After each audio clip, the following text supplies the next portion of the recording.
Hey everybody, I am coming back to you again this week as your trusted real estate advisor. Whether you're looking for a waterfront property, whether you're looking to just be in a warm climate, somewhere that's a little more pleasant than you're from, that's exactly what we're going to talk about. And I'm going to answer the most frequently asked questions about moving to Cape Coral, Florida. So if there's nothing on this list that matches your questions, do me a favor, post them down below. Just leave a comment. What's your question? I will be more than happy to answer it for you, but that is what we're going to get after, and we're getting after it next. So what's the cost of housing? All right, common question, right? We get this all the time because people need to know how affordable it is. Now, again, a lot of the variables that go into this are you looking for golf access? Are you looking for any kind of amenities, gated communities, things like that? That will change the actual pricing. Our pricing right now starts just under $200,000. There's a couple properties, single-family homes. We're going to speak specific to single-family home, but in regards to median price, we're at $395,000. Interesting thing about that is it hasn't changed since last year. Very close. Most of the numbers for every month in the last 2 or 3 years are very close to one another. Disparity might only be about $25,000. So for all of those who have been saying that the market's going to fall out, there's going to be this huge slide, it's going to become a sell-off, a fire sale. None of that's happening. Is there an insurance issue? Sure. This particular video, we're not going to be hitting on the insurance too hard, and the reason behind that is there are solutions to it. Newer homes, as I've told you before, tend to have better rates for the insurance, and we even had Pat do an interview with us, one of the local builders, to back that up and tell us how inexpensive that can be. There's also now a lot of talk of self-insured. Now, self-insured, you have to be an outright owner. You can't have any kind of mortgage in order to be self-insured. And the other thing about self-insuring is it puts you in a precarious situation. You're responsible for everything should that property have a fire, be hurt by a hurricane, flooding, any of that. It falls on you completely. So self-insured isn't the route for most people because it's very volatile and could put you in a worse position later. Now, as far as rentals go, this is another interesting thing. Rental market is adjusting as well. While our median is $2,200 a month for a single family home, you'll find a list of properties under $2,000 a month. In fact, just over $1,500 a month for single family home. And again, this is specific to Cape Coral. If you go into markets like Fort Myers, Estero, Naples, those rates can definitely change, as will the median pricing. We're going to try to hit on each and every one of those cities going forward so that I can give you a little bit more information about what might be more or less favorable to you if you relocated to a different area of Southwest Florida.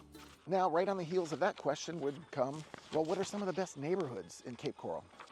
And again, this is going to come down to lifestyle and what you need to be closest to. So if you're going to be commuting to work, that's one of the challenges you want to look at. Do you have kids in school? That's another one. If you are a remote worker, not an issue. You get all the perks of living the lifestyle here without having to deal with the commutes.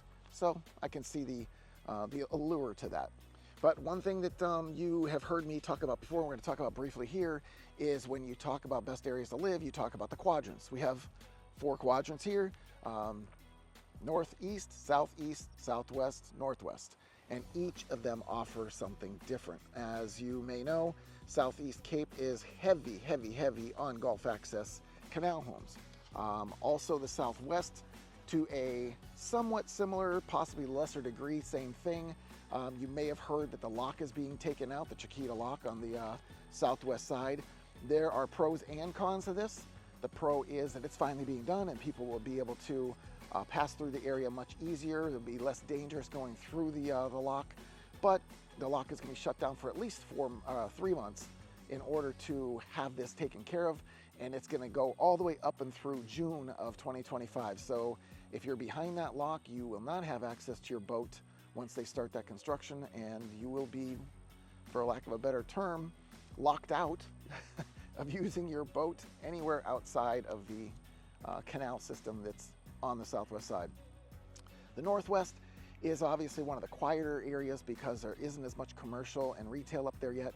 It will happen. It's coming. Just bide your time until it happens. But the whole Burnt Store Road corridor is going to see this growth. Pine Island corridor is going to do the same thing all the way on the west side. There's a lot of growth expanding. In fact, people are now asking, why in the hell do you guys have so many car washes and storage facilities? Now, storage facilities we can see, right? Because we don't have a lot of storage here. We don't have basements. Attics are hard to use because of the heat. But car washes? I don't get that one either. There's something like 14 or 15 of them here in the Cape. I tend to wash my car in the driveway, but if you want to use one of these services, there's many of them popping up. There's gonna be lots of competition for them. Unfortunately, some of the smaller guys that had their businesses prior to are possibly gonna fall out in that process. Now, when you're thinking about these different quadrants, you're also maybe considering gated communities. If that's the case, you have very limited access to gated communities.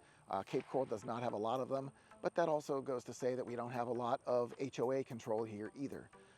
Just so you know, code enforcement isn't the strongest here. So if you have neighbors that aren't taking care of their properties and it's kind of a mess, like there's my trailer behind me. So yeah, I keep my trailer in my backyard, but it's acceptable. You have a fence. I have a vinyl fence to the front. It's taken apart right now, so we took it down. We took the gates down, learning our lesson for the storms. We took the gates down back for our last storm, and you know, they're a little sizable. I need my son's help, and with him in all his athletics and all the other things teens do, it's kind of tough to tie him down to a time to help me. So anyway, vinyl fences, you want to use them. It'll help lock everything out. You won't get any hassle from code enforcement. But back to the communities, we have Sandoval and Cape Harbor. There's a small place, Sunset something or other. I can't remember the name of it. Also in the Southwest. And Heatherwood Lakes is another one that would be considered gated community. And the other is Trafalgar Woods. Very nice community, very pricey, but it's a very sought after community, small and quaint, larger lots, that kind of thing. Royalty, Cape Royal, whichever one you want to call it, is just to the west. It's barely squeezing into Cape Coral, and they are a golf course community, one of the only ones we have here. Then if you go up into the northeast, you have Entrada, Bella Vita, Coral Lakes. So there's a couple up there as well. Coral Bay, I think, is another one that's more of a villa-style home that's going to be in there. It's kind of a spin-off from Entrada. So as you can hear, there are a number of different places. There are a couple condo communities that would also be thrown into that mix, but right now we're talking about single family, so that's just to give you an idea. Gated communities do exist, not a lot of them, but you're gonna have to pick it upon what your lifestyle is like and what amenities you need access to. What is traffic like? Oh geez, this is, I'd like to say it's one of my favorite topics, but it's my least favorite topic. You know how much I hate left lane lingerers, the ones that tend to also drive way under the speed limit. Getting into a lane to turn 3 miles down the road instead of before the actual turn. Those things all attribute to the problem here. The other thing I see an awful lot is people take off late from the light. Why do you think they're taking off late from the light? I know one of you is going to guess it. Yeah, they're on their phone, texting, emailing, calling, whatever the heck they're doing. And it's become a problem, so much so that you will find now a ton of people that are running red lights, that are making dangerous decisions, crossing 2 lanes of traffic to make a turn at the last minute. These are the things we're seeing, and it's not just me. I know I complain about the driving a bit, but more and more people I talk to, they're having the same complaints. So I'd say just be more aware, pay attention, put your phone down. There's nothing that important that can't wait, or pull over and make your call, your text, whatever it is like that. But it is getting more difficult, especially with all the different people coming from other areas that have different driving styles. But this, the traffic will stay moderate through most of the year. October through April, it's gonna go more with what the seasonal traffic is like. Unfortunately, we do get a lot of people that are out and about during the major traffic times, trying to get to work and stuff. The commute hours of, say, 6 a.m. to 9 a.m. are gonna be heavier. If you don't have to be on the road at those times, wait until after 9. You're going to find it much easier. Evenings, you probably want to not be doing it anywhere between 3:30 and 6:30. Wait until after then to commute, because all the rush hour stuff is happening, especially if it's near the bridges. Those bridges are still only 2 lanes. That's not going to be changed anytime soon. As long as that stays that way, you're going to find commuting across those bridges at the heavy times very difficult. All right, another popular one. How's the job market? Well, all I can say about that is with the addition of all these different construction projects, construction as a whole is huge. The engineering department's huge. Any kind of trade work, it's going to be huge. We're finding even the trucking industry and all the different dump trucks and other CDL kind of trucks that we have to bring equipment in and out. Lots and lots and lots of it. And you know what else comes with more people moving into the area? Healthcare. So we're going to have plenty of healthcare jobs as well. Education's going to be there. Yes, they're working on improving pay rates. In fact, Amazon is putting in another building. I mentioned this the other week. It's going up in the Fort Myers area. They're projecting for another 1,000 jobs that are going to be paying on average $22 an hour. So there are going to be jobs that are going to pay well enough. Places like Amazon, I mean, once they're put in, they're not going anywhere. So it'd be solid employment. But just go to some of the local recruiters, or I keep mentioning Indeed.com. It's one of the best places to get started for your search. But there are jobs, there's only growth coming. So we shouldn't be seeing a ton of problems considering jobs if you're looking to work in the area. What's the school systems like? Okay, I get it. Not everybody out there, I get you. You don't have kids or they're raising out of the house, so it's not important, but just bear with me just a minute to get through this. The school systems are all rated very well for the most part. Right now we're broken into about 3 zones. Previously you could go to any zone you wanted to. Now they're making it more specific to the area in which you're going to be living. So check those zones to make sure it's fitting into where you want to go for where you're going to choose your residence. Because the last thing you want is to not get the school you wanted because you didn't pick the right place to put your home. But that's just to say that, again, the schools here are all rated very well. We've talked about this before. A rated in most cases for elementary, A and B for middle school, and high schools tend to go C. You might pull some B's and some D's, but most of that goes into the age of the kids in the school, not necessarily the teachers or the curriculum being taught at that school. Next question is Cape Coral a good place for outdoor enthusiasts? Well, 400 miles of canals says if you like boating, fishing, kayaking, paddleboarding, anything like that, you're going to have a great opportunity with many locations to go to. If you're looking for parks for sports, pickleball's become one of our largest hobbies in the area, and it's literally pushing out tennis courts. I've seen other communities where they don't even have tennis courts anymore. They removed and put pickleball courts because it's that popular.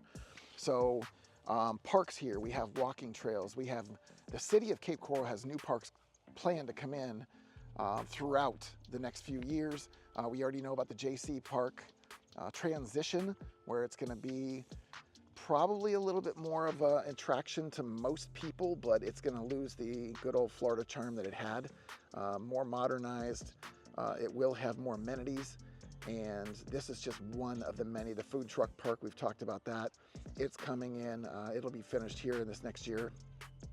There's going to be a ton of locations to be outdoors, enjoying the weather, get on the water, get to the beaches, whatever it is. Florida is meant to be outside. I mean, look at the beautiful sunshine today, and I'm even in the shade of the trees that are left from Ian. Yeah, I got kind of beat up on my pine trees in the back. Anyway, outdoors is where you're going to want to be, so consider that when you're purchasing your home as well. Outdoor space is at a premium, so make sure you have a lanai area and possibly have it screened in so that you can actually spend the time outside and enjoying it. What is hurricane season like? Well, I've been in Florida about 30 years now, out of Pennsylvania. Had no experience with hurricanes whatsoever.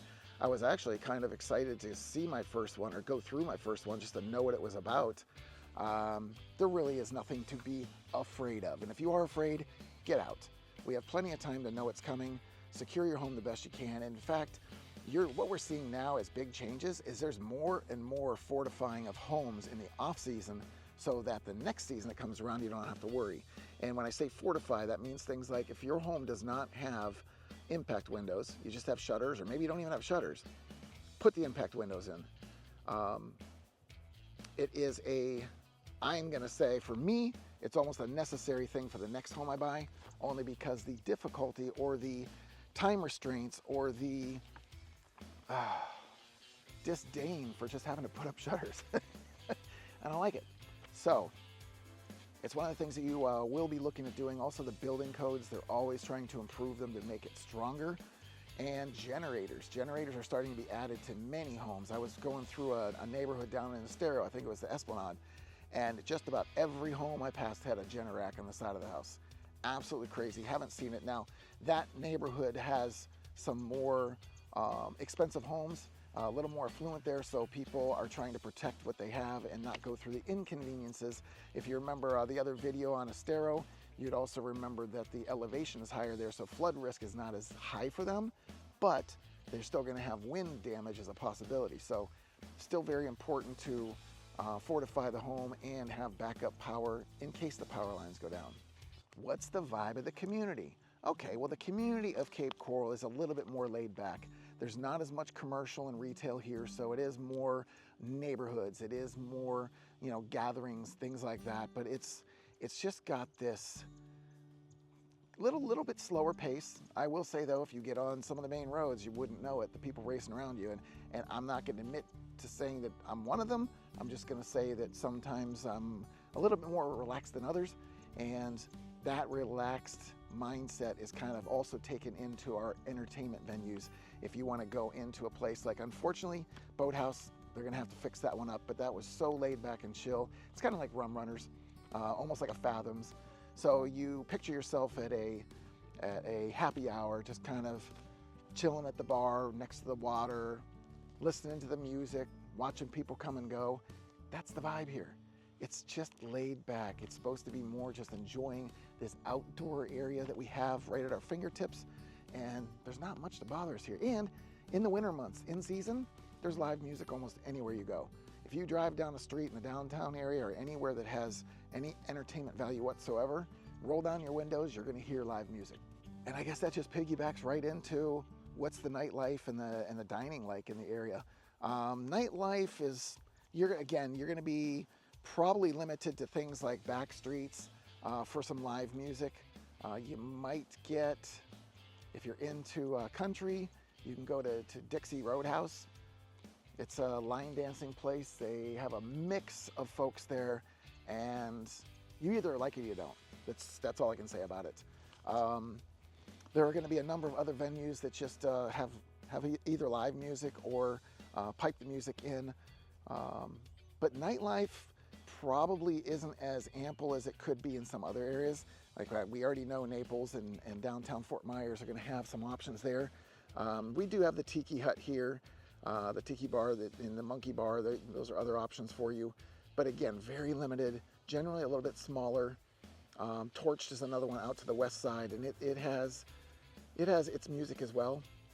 But nightlife isn't the top thing. The food though, if you're not from a coastal place and you like seafood, you need to dig into some seafood here, because we're getting things like grouper and shrimp and a variety of other things. The stone crab claws, all that stuff we get local, so you're able to be able to enjoy all the seafood that you want, and it's coming right from your hometown. What's one thing that people don't expect about Cape Coral that actually is a fact? It's a little bit more peaceful here than what you think it would be. And again, the only things I ever hear, I'm out back right now, the only things I ever hear are some music in the distance. It can be construction workers, it can be, you know, kids, families out at the pool, whatever it is. Not a lot of noise or traffic otherwise. Don't really get any air traffic. Don't hear much road traffic because it's not near a heavily traveled road. These are all things that you want to pick out and identify for yourself. And as we mentioned about the quadrants, each of the areas is going to offer you a different level of that quiet and laid backness. The more you get into the busy areas like the southeast, you're going to kind of give that up. If you want to go up to the northwest, you're going to have it. And I got the neighbor's dog now, so that's something else you might get. Some little furry guys that want to talk to you. Okay, so that's just a little bit about the different questions that I have been asked by clients. These are, again, some of the most popular questions. I welcome your questions in the comments below. I'd be more than happy to make a video to answer them and help to make your decision making about moving to the Cape that much easier. If you have any more questions that weren't answered in this video, check out one of these other videos. And if you've got a specific question that we didn't touch on, you can't find in the videos, and you want that answer, call, text, email, use the app, whatever it may be, because I've got your back when moving to the Gulf Coast.